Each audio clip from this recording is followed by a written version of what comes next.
Padre Laura, por esa introducción tan bonita y como muchas veces el pueblo sencillito nos evangeliza, ¿verdad? Gracias por esa introducción pastoral, familiar. Y vamos entonces ahora ya a escuchar a Jaime con este tema bastante bonito y que a nosotros nos causa a veces un poquito de extrañeza, ¿verdad? Pero con Jaime y con toda la guía que nos va a dar, vamos a ver cómo al final de la tarde lo vamos a tener bien clarito. Gracias, Jaimito. Bienvenido. Buenas tardes con todos, con todas. ¿Me escuchan bien? Perfecto. Bueno, otra vez aquí estamos. Bienvenidos, bienvenidas. Algunas caras ya me las conozco, otras siempre son nuevas, ¿no? Bueno, y el tema de hoy sí es muy interesante, es muy importante, es central en nuestra fe, efectivamente. Me llamó mucho la atención la oración inicial. Marta pedía que el Espíritu Santo nos ilumine o nos inunde, utilizaba esa palabra, ¿no? Como que llegue y nos llene para poder comprender este tema. Y sentí una terrible responsabilidad, como que vamos a ver un tema tan confuso para el cual necesitamos que el mismo Dios nos ayude. Entonces yo ya desde ahí estoy nervioso. Luego también, Katy, ya a la hora de presentar el tema, de alguna forma también lo ha dicho, ¿no? Es un tema tan recurrente, es un tema interesante, es un tema para el cual tenemos muchas incógnitas o preguntas, etcétera. Y me da envidia, Lauren, que él parece que comprende también el misterio de la Santísima Trinidad y yo tengo un problema que cuando lo pienso lo hago desde mi experiencia de profesor. A veces en las aulas tenemos este vicio, ¿no? Que le pensamos tanto a la cosa y nos metemos en problemas. Bueno, yo espero ser sencillo, espero que ustedes puedan en algún momento ir tomando nota o quizá también escribiendo o preparando preguntas, porque va a ser un temita relativamente corto. Sin embargo, el tema mismo es muy profundo y grande, pero vamos a tratar de en esta tarde llegar a un momento en que podamos conversar o que podamos plantear nuestras preguntas. ¿De acuerdo?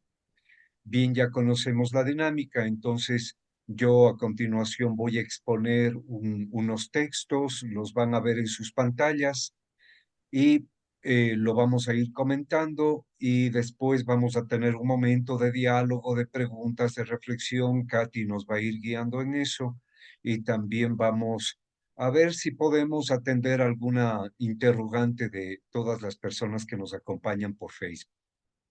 Bien, el tema entonces para el que hemos venido preparándonos, para el que eh, estaba anunciado este encuentro, era el de la Santísima Trinidad, la mejor comunidad.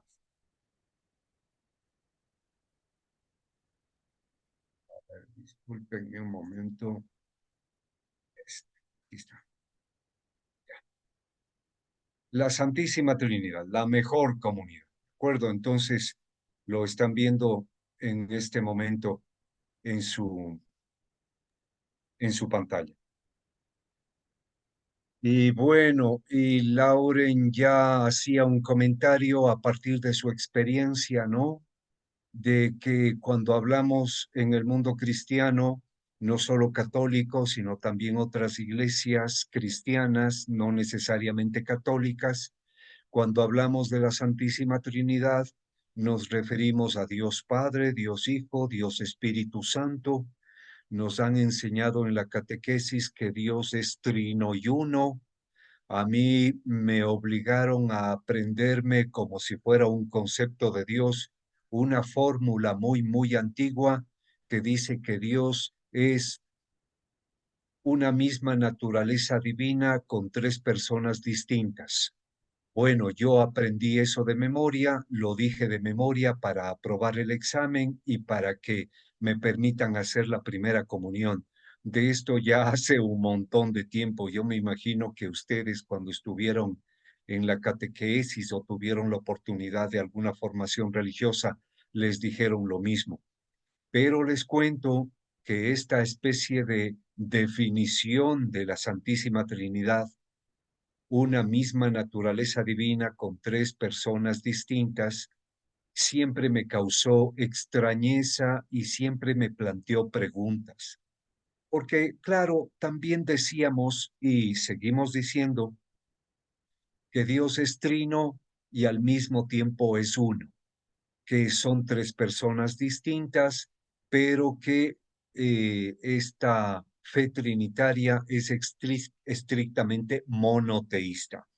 Bueno, estoy insinuando uno de los grandes problemas que solemos tener.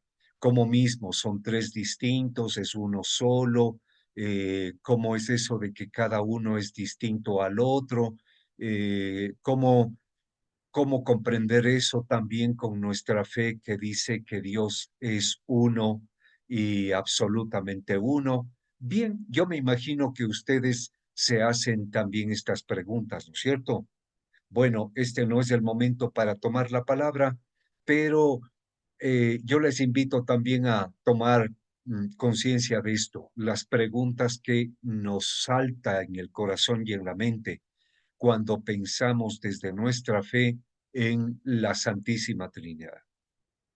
Bien, pero ya en ocasiones anteriores y de muchas formas aquí en nuestra escuela bíblica, en nuestros estudios, en nuestros textos, hemos insistido siempre con la fe de la Iglesia, que todo lo que sabemos de Dios nos lo ha revelado su Hijo Jesucristo, que todo lo sabemos por Jesús, que ha sido Jesús el que nos lo ha hablado, nos lo ha revelado todo.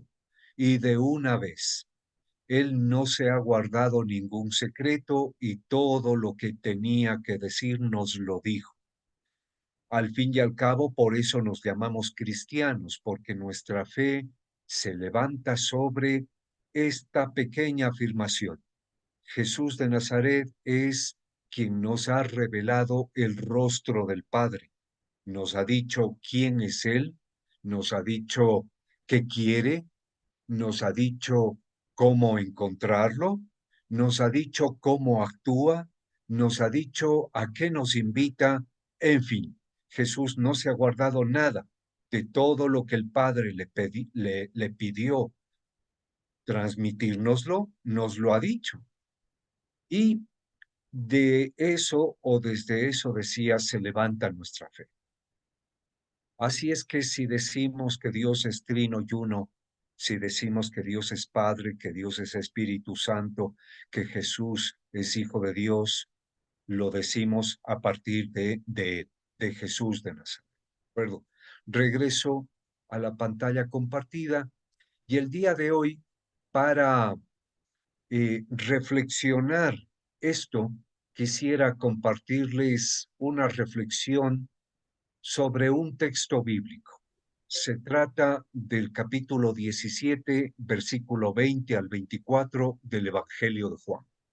El día de hoy no vamos a hacer una exégesis larga, complicada, no vamos a detenernos, a menos que sea necesario, espero que no, no vamos a detenernos en un estudio pormenorizado del Evangelio, del texto, del vocabulario, del contexto, del autor, de los destinatarios.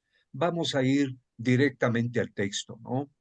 Y yo les invitaría a leerlo. Sería bueno si alguien tiene una Biblia al lado, a su mano, vaya buscando el texto en el Evangelio de Juan, capítulo 17, versículo 20 al 24. En esta sección del Evangelio estamos después de la cena de Pascua, antes de que Jesús fuera entregado, antes de que comience el relato de la pasión según el Evangelio de Juan. Jesús ha cenado con sus discípulos y ha salido al jardín y ahí tiene un diálogo con Dios y proclama, exclama desde lo más profundo de su corazón una oración, una plegaria. Comienza un diálogo con Dios. O Jesús más bien se refiere, se dirige a Dios. Entonces, no sé si alguien tiene el texto, nos podría levantar la mano. Hermanita Gloria. A ver, un momentito. Bueno, no solo ruego por ellos, sino también por los que han de creer en mí por medio de sus palabras. Que todos sean uno, como tú, Padre, estás en mí y yo en ti. Que también ellos sean uno en nosotros, para que el mundo crea que tú me enviaste. Yo les di la gloria que tú me diste para que sean uno como lo somos nosotros. Yo en ellos y tú en mí, para que sean plenamente uno, para que el mundo conozca que tú me enviaste y los amaste como me amaste a mí. Padre, quiero que los que me confiaste estén conmigo donde yo estoy, para que contemplen mi gloria, la que me diste, porque me amaste antes de la creación del mundo. Palabra de Dios. Te alabamos, Señor. Te alabamos, Señor. Muchas gracias, hermana Gloria. Este es un texto en el que solamente Jesús habla. Se dirige al Padre en silencio.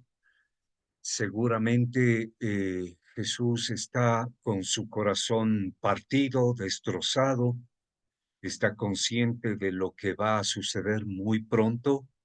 Casi inmediatamente después de esta oración es arrestado y comienza su pasión, según el relato de Juan. Casi es una oración de despedida, es de noche, en medio de la angustia, y Jesús dirige esta cortita plegaria. Algunos le llaman la oración del huerto, según Juan. Y hay muchas frases que nos impactan, ¿no?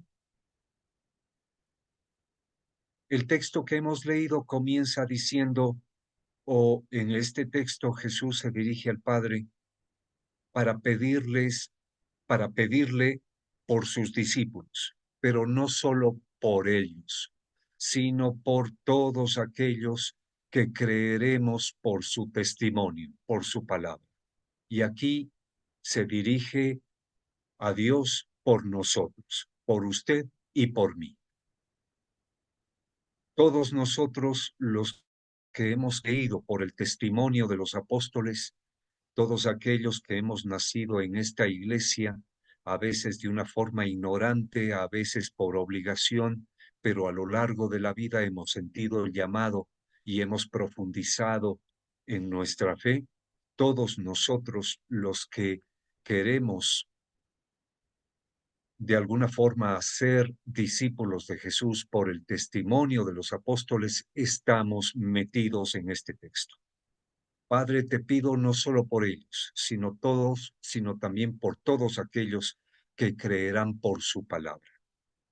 Y aquí yo, hago una pregunta bastante boba porque el texto es bastante claro. ¿Y qué pide Dios? ¿Qué pide Jesús, perdón, al Padre? ¿Qué es lo que pide?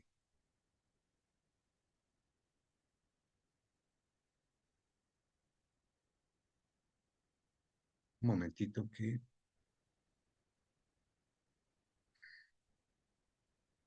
no sé qué se me marea esta máquina. Eso.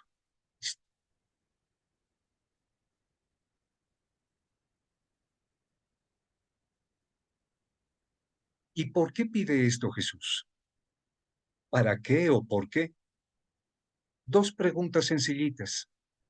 Yo les invito que en un momentito tratemos de tomar una actitud reflexiva y orante. En este texto que hemos leído, ¿qué pide Jesús a Dios y por qué lo hace?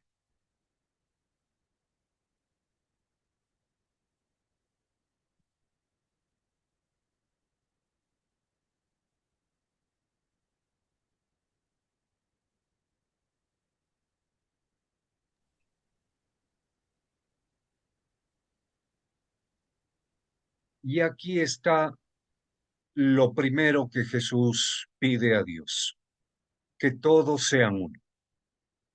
Jesús entonces está pidiendo por la unidad, incluso hoy en día.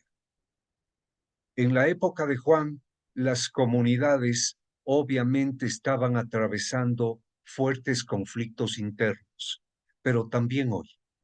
Hoy no solo el mundo, sino también al interior de las iglesias cristianas y las comunidades católicas, no somos la excepción, tenemos problemas que tienen que ver con esto, con nuestro ser comunitario o con nuestra unidad.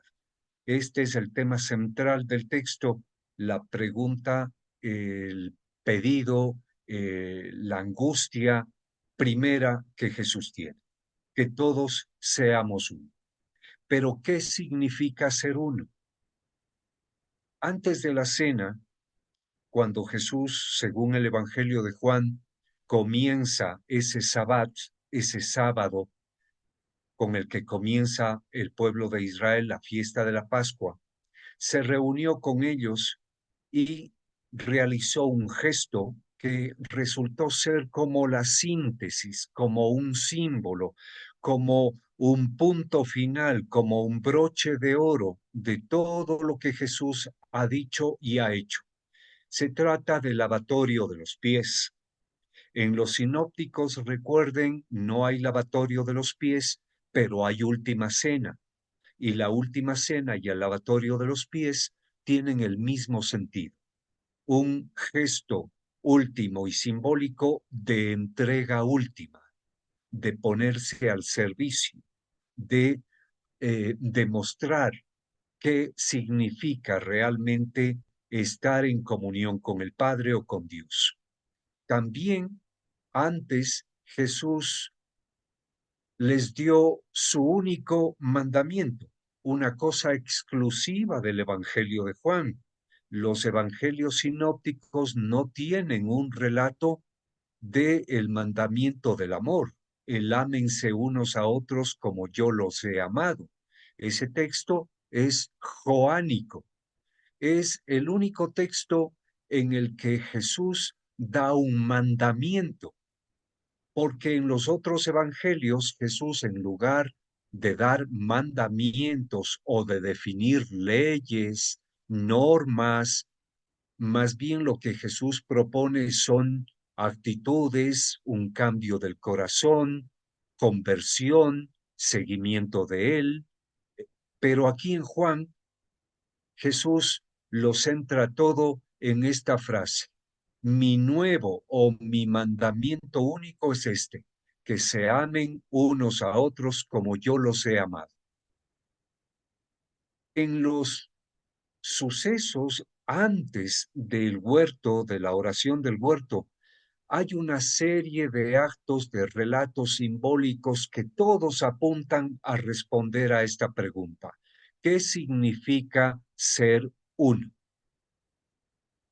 Podríamos decir entonces que es el servicio, es el abajarse, es el abandono de el orgullo y adoptar una postura de siervo, de servidor, solidario, que defiende, que limpia, que sana, que considera, que perdona, que dignifica. Todo eso podría estar en el signo del lavatorio de los pies. Igualmente, el mandamiento del amor es increíblemente grande. Usted, nosotros, tanta gente se ha hecho esta pregunta: ¿qué es amar? ¿Qué significa amar? ¿Y cuál es la medida del amor? Aquí Juan nos dice que hay que amar como Jesús ama, ¿no? Jesús es la medida del amor. Así, Jesús en este texto, en esta sección de su evangelio, nos dice que ser uno es vivir en comunidad, amarnos y servirnos sin condiciones. Y como Jesús, incluso aceptando las consecuencias que podrían ser la cruz, la difamación, la persecución, el martirio, la descalificación, etcétera, etcétera, etcétera, ¿no? Y vamos a ver, y es que esto no es una novedad para nosotros los cristianos, o ni siquiera para los estudiosos de la Biblia, ni siquiera en los otros evangelios o en los sinópticos. Y es que el ser unidad, el que seamos uno, es en definitiva el plan de Dios. Desde siempre, esto es lo que Dios ha querido. Los evangelios sinópticos, Marcos, Mateo, Lucas, que son anteriores a Juan, no utilizan mucho el texto unidad, que sean uno. Tampoco tienen el relato en el que Jesús dice a Dios que sean uno como tú y yo somos uno. La idea del uno es propia de Juan, pero en los sinópticos el plan de Dios se expresa con este término, estos términos que aquí mismo, yo mismo en otros encuentros con ustedes hemos trabajado, el reino de Dios. Ser uno es el reino de Dios o el reino de Dios es que todos sean uno. La novedad es que esta unidad tiene que ser la unidad entre nosotros, tiene que ser como aquella unidad que Jesús tiene con Dios. Jesús y Dios son uno. Más adelante vamos a ver que en el Evangelio de Juan esto se dice con otras expresiones. El que ha visto al Padre me ha visto a mí, yo soy el camino para ir al Padre, tanto tiempo conmigo y todavía preguntas por el Padre. En fin, hay muchas expresiones que vienen de esta misma idea, la unidad entre Jesús y Dios. En el Evangelio de Juan, desde el principio, también está claro que Jesús nos enseña a vivir en unidad y para que por medio de él logremos entrar en comunión con Dios. Jesús es el ejemplo, el modelo, el signo, el sacramento, es la puerta, es el camino, es la descripción, por decirlo así, de el plan de Dios, la unidad, unidad entre nosotros y unidad con Dios. Como les decía ya desde el principio, se viene repitiendo esta misma idea de la unidad entre Jesús, el Padre, el Espíritu Santo, etcétera. Tenemos ahí en el capítulo 3, por ejemplo, el texto que yo les he puesto ahora textualmente en la pantalla, cuando habla aquel a quien Dios envió, es Dios mismo quien habla, ya que Dios le ha comunicado plenamente su Espíritu. Jesús es el enviado de Dios y en Jesús habla Dios, así que la palabra de Jesús es también la palabra de Dios. Y en este Jesús actúa el Espíritu, y en Jesús entonces nos encontramos a Dios Espíritu actuando y nos encontramos al Padre llegando a nosotros. Jesús no es, no vive, no quiere nada que no sea lo que el Padre quiere. En el capítulo 4, en el 5, en el 24, de muchas formas se dice que la vida de Jesús consiste en cumplir la voluntad del Padre. Para esto ha venido y no tiene otra razón. Por esto ha hecho todo lo que hace y por esto, por fidelidad a esto, se va a entregar. También hay un texto, ustedes lo recordarán porque es muy bonito y a veces nos toca y a veces nos choca y nos cuestiona. Nadie puede llegar al Padre sino por mí.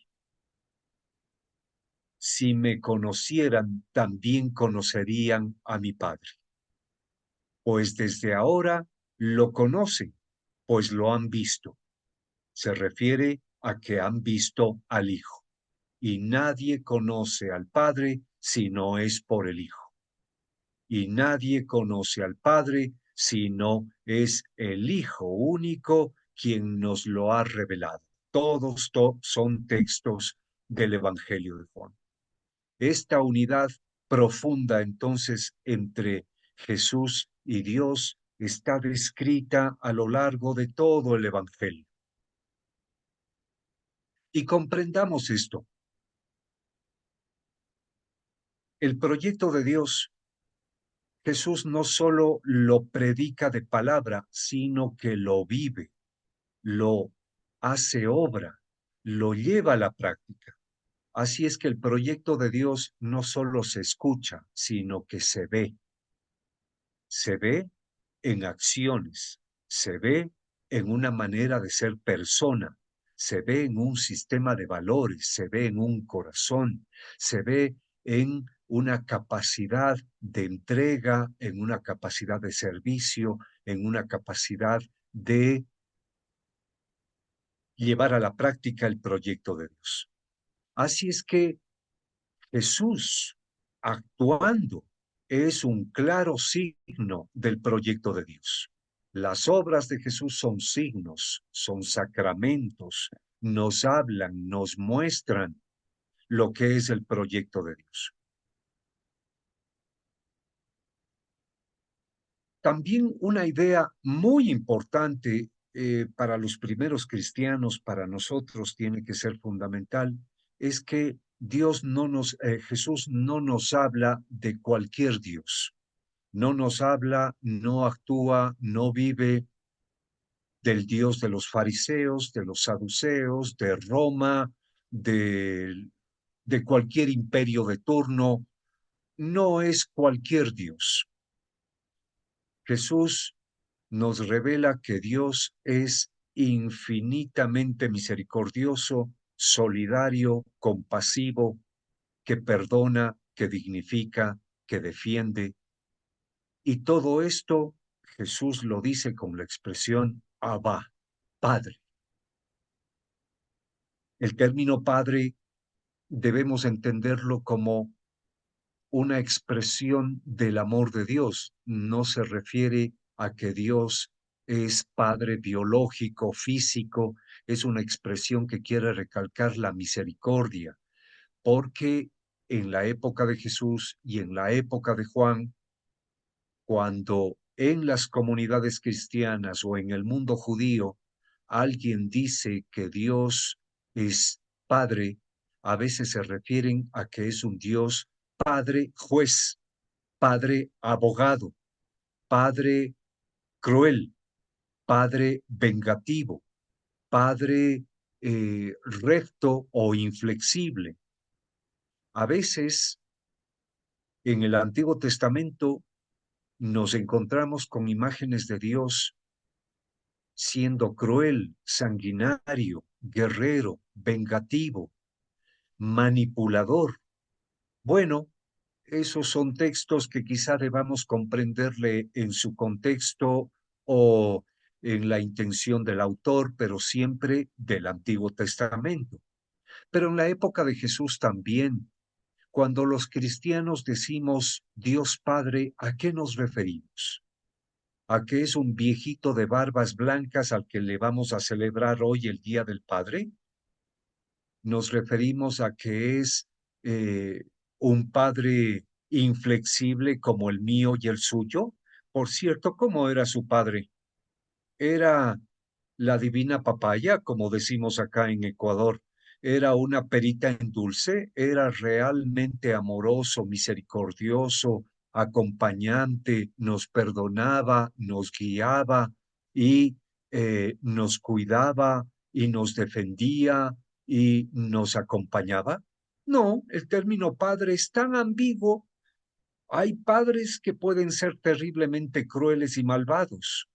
Así es que el término padre puede significar muchas cosas, pero cuando Jesús lo dice, lo presenta con su propia vida, dándonos a entender que padre significa misericordia, solidaridad, servicio, entrega, defensa, compañía, consuelo, dignidad.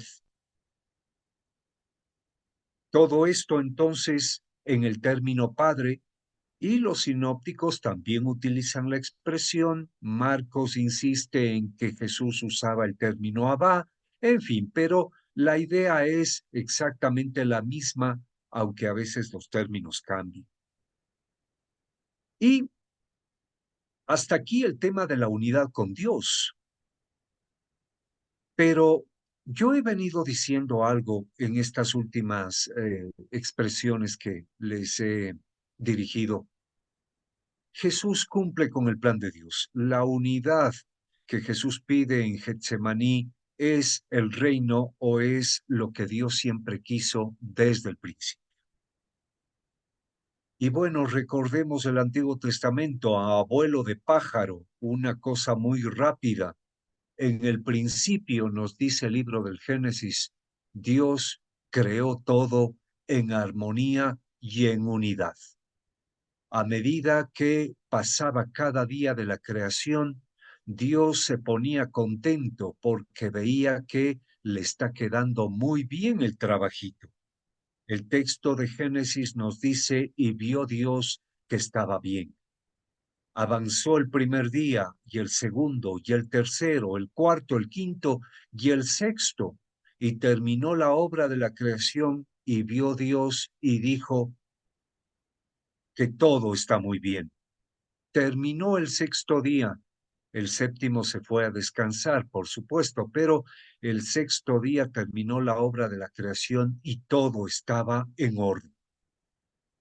Todos los seres, el sol, la luna, las estrellas, los animales, la tierra, el agua, todo tenía su sitio, todo estaba en armonía, todo vivía en una especie de inocencia original, todo era, de alguna forma, lo distinto al caos, a la muerte, a la oscuridad anterior o posterior cuando Adán y Eva caen en pecado.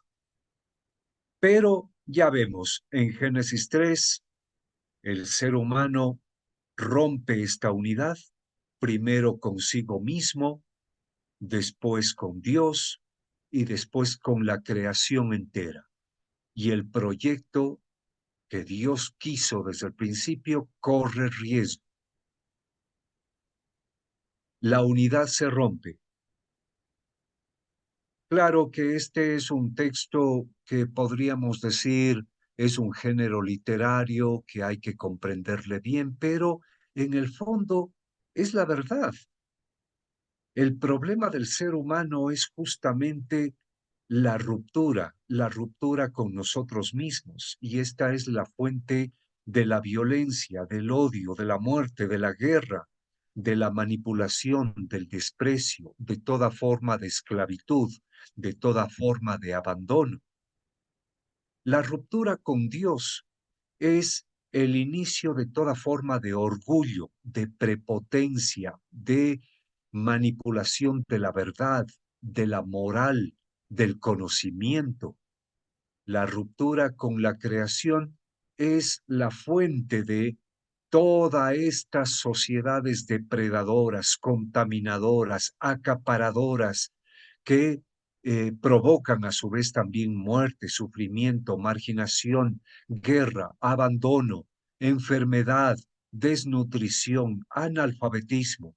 Esta triple ruptura con el prójimo, con Dios y con la creación está en la raíz misma de nuestros males hoy en día. Ustedes están en Colombia, están en Argentina, están en México, no sé de qué otros países nos están acompañando el día de hoy, pero piensen en su propia realidad.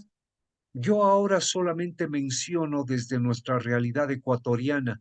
Somos un país terriblemente violento, con una inseguridad y una delincuencia desbocada, con una cultura de desprecio por la vida impresionante, con unos niveles de delincuencia, de asesinatos, de homicidio, de prostitución, con unos niveles de inequidad, de injusticia, de pobreza, con unos porcentajes galopantes de aumento de enfermedades o de población que no tiene acceso a lo mínimo para vivir con dignidad.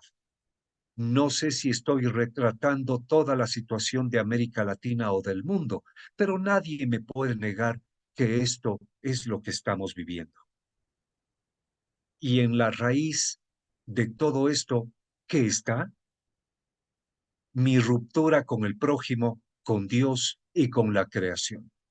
Ya nos alertaba de esto el Papa Francisco en su famosa encíclica Laudato Si.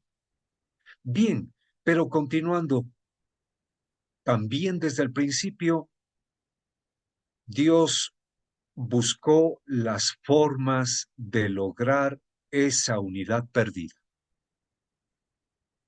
No abandonó a Adán y a Eva, no abandonó a su pueblo, no abandonó a los seres humanos.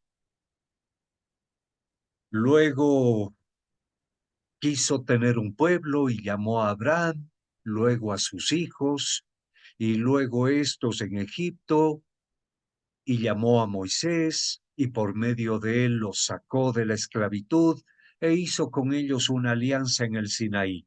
¿Y todo para qué? Para restablecer la unidad.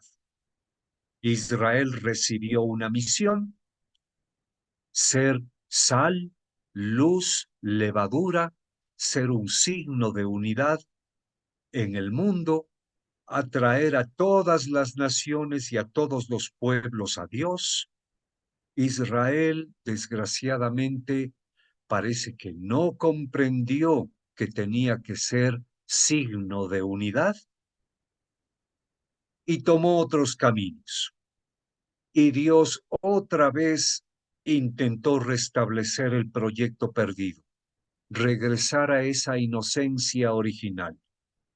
Habló por los profetas, reyes, sabios, habló a hombres y mujeres, no actuó solamente en Israel, también parece que se dirige a los otros pueblos, en fin. Y finalmente, Israel tampoco comprendía que su misión era ser una familia, ser un signo de unidad, de comunión. Y finalmente aparece Jesús de Nazaret. Jesús anuncia el proyecto de Dios, que es el reino según los sinópticos, o que todos sean uno según San Juan. Y cuando lo hace, lo primero que aparece o lo primero que hace al iniciar su vida pública es formar una comunidad. Nosotros, a la que le llamamos el Nuevo Israel, y nos pide que vivamos en comunión, que seamos uno, como Él y el Padre son uno, en comunión fraterna, como una gran familia. Nos pide que cumplamos una misión, aquella que Israel no comprendió, aquella que Israel rechazó, aquella que Israel la echó a la basura por mantener sus privilegios, sus odios, su nacionalismo, sus intereses, lo que sea. Esta es nuestra misión: ser luz de las naciones y bendición para todos los pueblos, signo de Dios en el mundo. Pero ¿cómo lo vamos a hacer? ¿Pidiéndoles que se hagan católicos, que se bauticen y vengan a misa? ¿Que todos hablen el mismo lenguaje y obedezcan a los mismos líderes? ¿Que usemos el mismo uniforme y nos juntemos en los mismos templos? Así es como vamos a cumplir nuestra misión de ser uno, como Jesús y el Padre somos uno.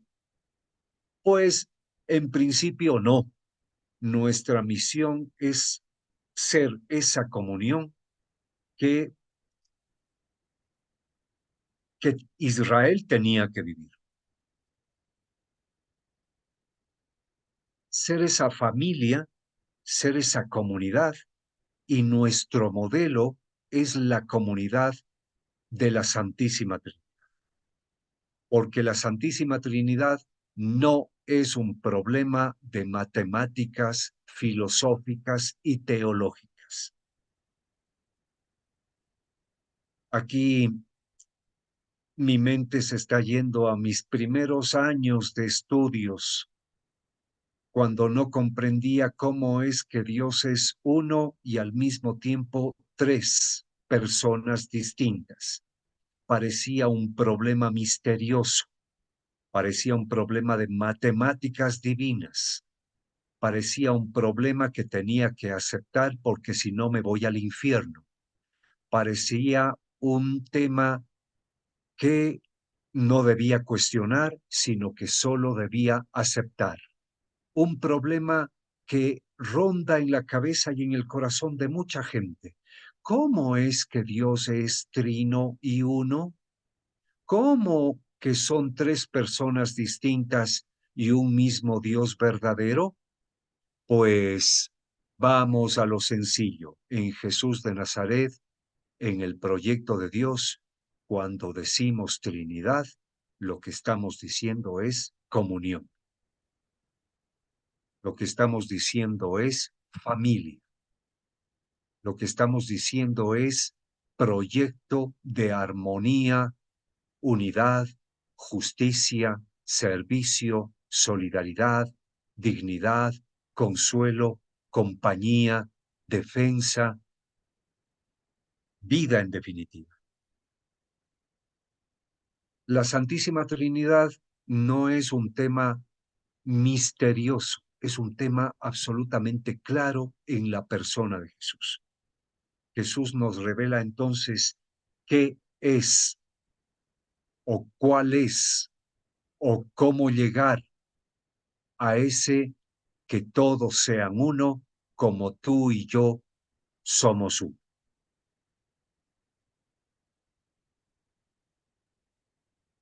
Aquí mi reflexión sobre el texto chiquito del Evangelio de Juan en el capítulo 17. Apenas han sido 3, 4 versículos muy densos que contienen mucho condumio, que contienen mucha esencia, solemos decir, ¿no? Un texto chiquito, pero profundamente rico e importante. Pero no es fácil esto de ser uno. Qué fácil es decir hay que amarnos. Llevarlo a la realidad hoy en día es terriblemente complejo y tenemos muchos desafíos y muchas incertidumbres y vivimos unas realidades desde las más íntimas y personales hasta sociales, políticas y económicas que nos impiden llevar a la práctica este proyecto o este mandamiento o esta voluntad del Padre, que a imagen de la Santísima Trinidad seamos uno, comunidad o comunión. ¿Qué realidades hoy en día son para nosotros un desafío o un obstáculo? ¿O qué realidades hoy en día nos urgen a trabajar más por esta unidad? En nuestras comunidades parroquiales, en nuestros movimientos laicales o religiosos, en nuestras familias, sea parroquial o en la orden religiosa o en la congregación religiosa. En el mundo, en nuestra ciudad, barrio o en el país, ¿qué realidades nos desafían para empeñarnos, para buscar con creatividad el logro de la unidad a imagen de la Santísima Trinidad?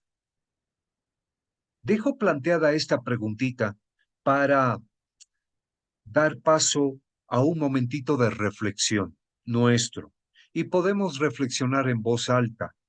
Vamos a activar los micrófonos si Katy nos lo permite y nos ayuda o quien maneje esta sesión y también vamos a tratar de estar atentos a cualquier intervención de hermanos y hermanas que por Facebook quisieran también dirigirse o hacerse presentes.